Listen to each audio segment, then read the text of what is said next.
नमस्कार जय जगन्नाथ। मु आपण मानक स्वागत जनाऊँगी गोटे ब्रेकफास्ट रेसिपी सहित।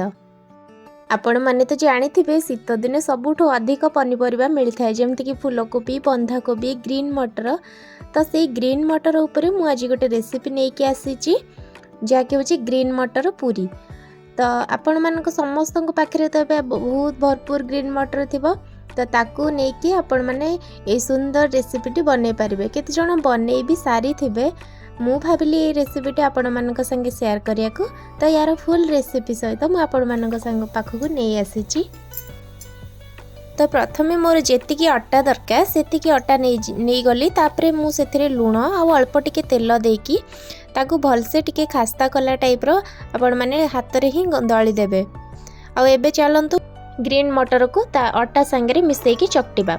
तो किए किए कौ प्रणाली रे करुथिबे किए किए सिझेकी मटर को ता देहरे देई पारिबे। किंतु मु करूची ए प्रोसेस रे कंचा मटर नहीं गली सेथिरे किछि रसुण 3-4टी आ अदा टिके देई अल्प टिके जीरा देकी ताकू गोटे अल्प पानी देकी स्मूथ पेस्ट बनै देली।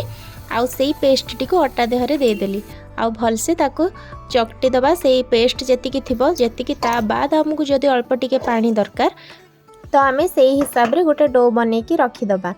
ये अटा को मु रेस्ट पाई छाड़देली किसी समय। चलतु आम गोटे पूरी संगे खाइबापी किसी तो गोटे दरकार ना। तो मु मटर राति भिजे देती मटर आ आलू को चलतु प्रेशर कुकर रे देकी गोटे हुइसिल दबा पर्यंत छाड़ीदबा।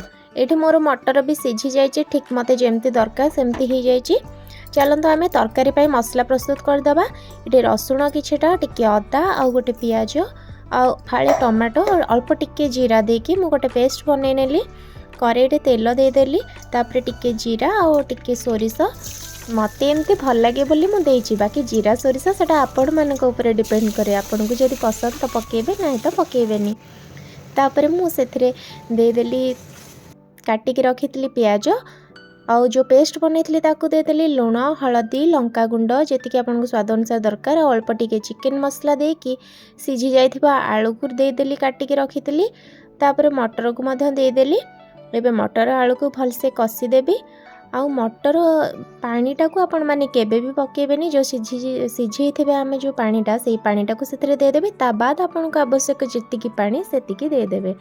आउ मु एठी कंचा लंका 2टा पके देली। तापरे मोर तरकारी रेडी हो गला। चलंतु पूरी को छाणी दबा।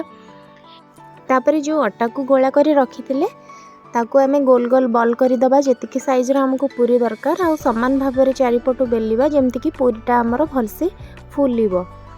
जदि एका समान न होबा और बेसी पतला भी करबानी। जदि पतला हुए ताहले भी हमर पूरीटी फुलिबनी।